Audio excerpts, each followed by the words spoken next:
നമസ്കാരം. മകകവി ജി ശങ്കരക്കുറുപ്പിന്റെ ഒരു കുട്ടി കവിതയാണ് ഞാൻ ഇവിടെ പാടാൻ പോകുന്നത്.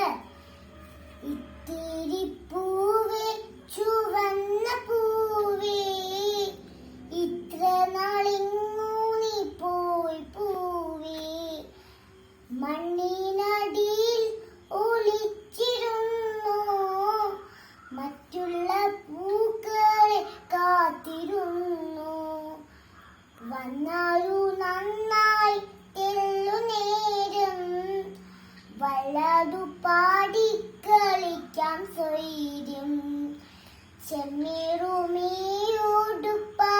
തന്നു, ചേച്ചിക്കൊരുമ്മ വയ്ക്കാനേ തോന്നും, കാറ്റടിച്ചോ മാനെ വീണിടല്ലേ, കാലത്തെ വെയിലേറ്റു വാടിടല്ലേ, കാറ്റടിച്ചോ